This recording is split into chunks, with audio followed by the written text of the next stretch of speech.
Bright, intuitive, and private, the INFJ child is one who can certainly challenge a parent's thinking and expectations when it comes to their approach to parenthood. Holding themselves to a very high standard since early childhood, there are certain mistakes that can stir up the wise INFJ child's experience, some so detrimental that they end up having long-lasting effects into adulthood. Welcome or welcome back, psychos. Before we get into it, we'd love it if you liked and subscribed to our channel, as well as to click the post notification bell so you never miss a video. Alright, let's get right into it, starting with number 1. Relying on their empathy as a form of therapy. The INFJ child may be small, but their brain power and empathetic understanding of their surroundings often exceeds that of most adults.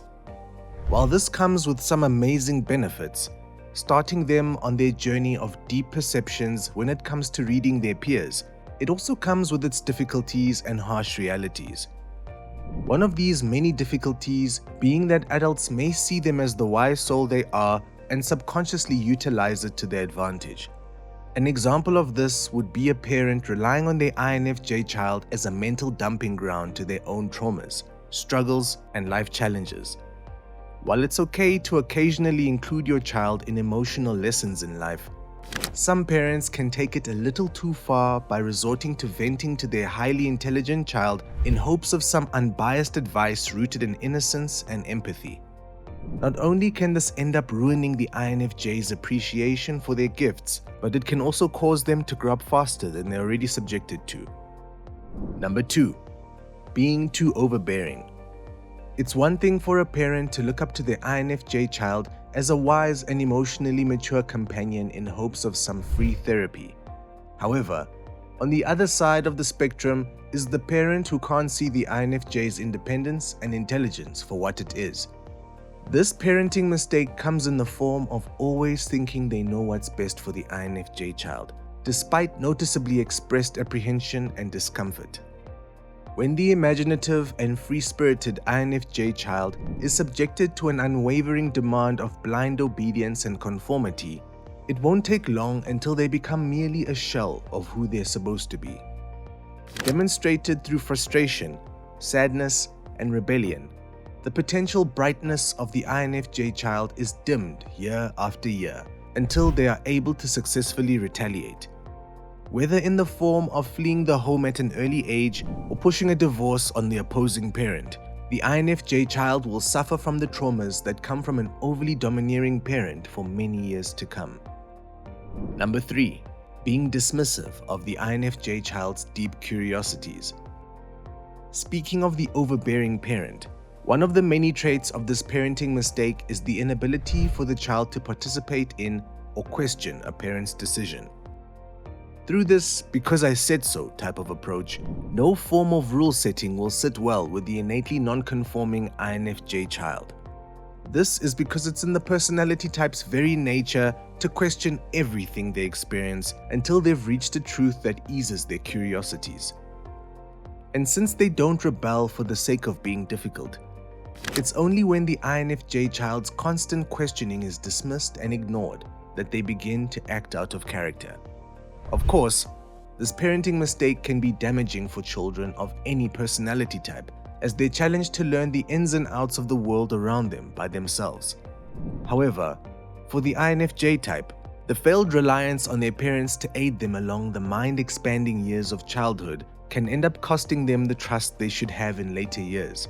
Not only that, but the already independent INFJ who is subjected to this type of childhood can have an even more difficult time in trusting others and accepting help through adulthood. Number 4. Not accepting their introversion. With the mix of being attentive and imaginative, most people with the INFJ personality type will struggle with social endeavors right from early childhood. With a natural preference to observe from afar, the INFJ is rarely the class clown, the team captain, or the head of any extracurricular club. In fact, with the draw towards learning, nature, reading, and writing, the INFJ child can feel apprehensive to start new friendships on their own accord.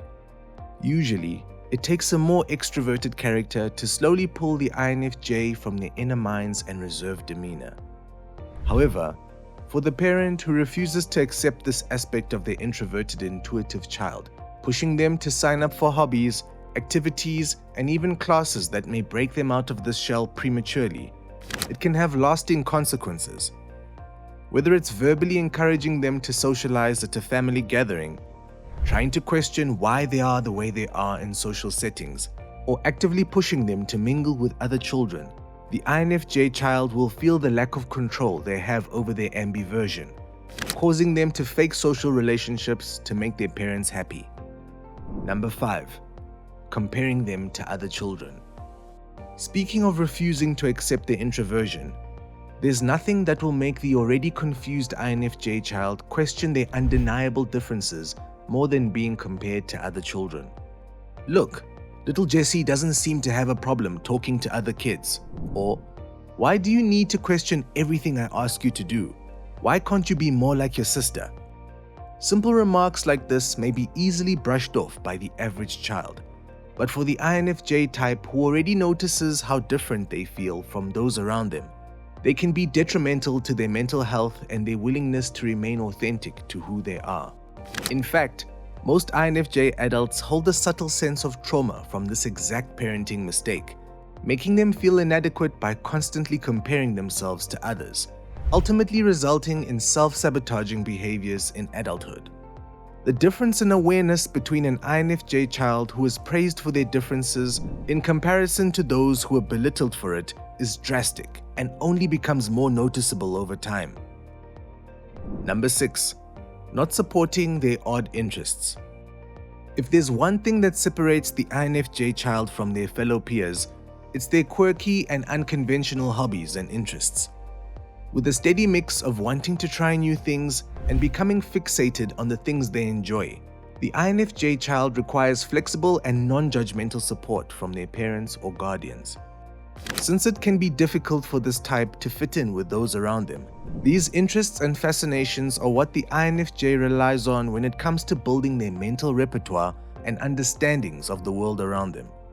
Unfortunately, when a child of the INFJ type is constantly redirected or doubted due to a parent's expectations, the act of picking up new hobbies can come with an underlying essence of hesitation and even guilt. Plus, without passion and interest, most INFJs have a difficult time applying themselves fully to a hobby, sport, or endeavor that is pushed on them by others. Not only does this perspective follow them into adulthood in varying forms, but it can also ruin the INFJ's self-esteem while adding a whole new layer to their pre-existing self-doubt. And lastly, number 7. Writing their necessary recharge time off as laziness. Despite children of both introverted and extroverted nature being more energetically charged than the average adult, the child or adolescent INFJ often requires more downtime in comparison to their peers. With feelings of overwhelm, burnout, and fatigue being all too common for the INFJ type, it's only slightly different from when they were children.